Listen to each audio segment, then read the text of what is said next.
Good day mga ka-sports natin dyan, Choco Mucho, mga fans ng ating Boss Dina Wong, pumapalag nga kay Coach Dante Alinsunurin.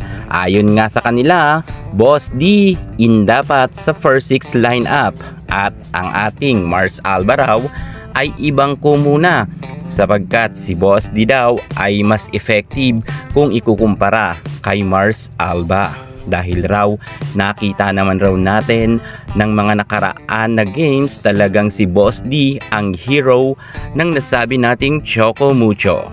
Aalamin natin ang buong detalye kung talagang si Boss D ba ang bagay. Pero bago ang lahat, subscribe ka muna. Click ang ating notification bell para lagi kang updated sa lahat ng issues sa volleyball. Susunod na.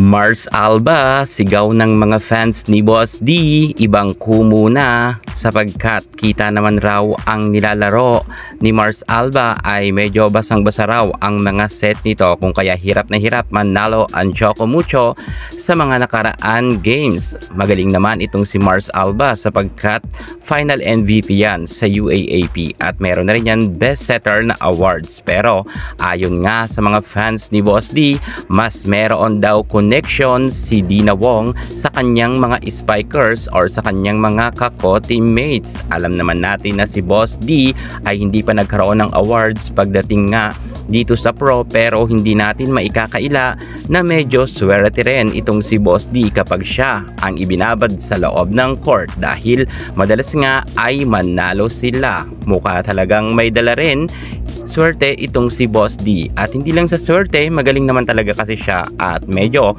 mas mayroon talaga siyang connection sa kanyang mga kako-teammates. Nung last ngang games nila ay napaikot niya ang bola kung saan si Picanya ay nagkaroon ng 11 points at si Boss D ay nagkaroon ng 7 points. Si Rondina ay 25 points, 19 points. Si Dindin Manabat at 13 points ang ating Isa Molde. Kumbaga mga ka-sports, talagang makikita natin na lahat ng mga star players ng nasabi nating Choco Mucho ay nabigyan ni Boss D ng bola kung kaya halos karamihan ng kanyang mga kako-teammates ay nagkaroon nga ng ambag. Kung kaya matatalo na sana sila ng Zeus Coffee pero napataob pa nga nila ito.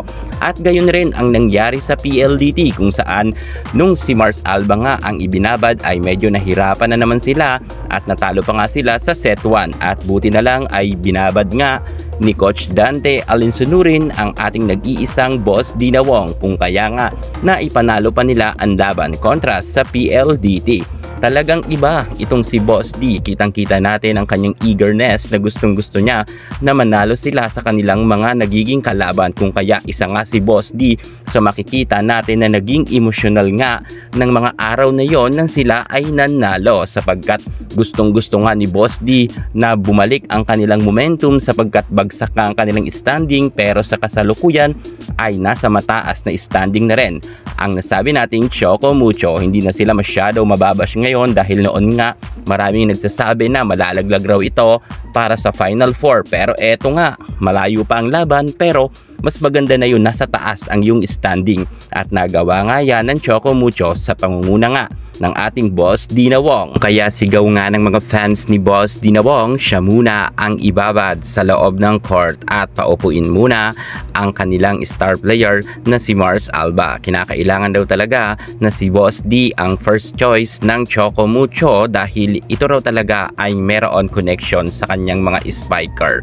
Well, kung totoo naman talaga ang sinasabi ng mga fans ni Boss D at nakita naman natin at patunay na nananalo naman sila. Syempre si Boss D ay matagal niya nang nakasama ang kanyang mga kako-teammates kung kaya meron talaga siyang connection at isa pa ay close nga sila ng kanyang mga kako-teammates. So sa tingin nyo, si Mars Alba muna ba ay ibabangko at ang ating nag-iisang Boss Dina Wong muna ang ibababad? Kung sa tingin nyo ay si Mars Alba ang nararapat na ibangko at si Boss D ang ibababad para manalo ang Choco Mucho, comment naman kayo sa baba. Yan muna ang pinaka-latest natin sa mundo ng volleyball. Thank you so much. God bless.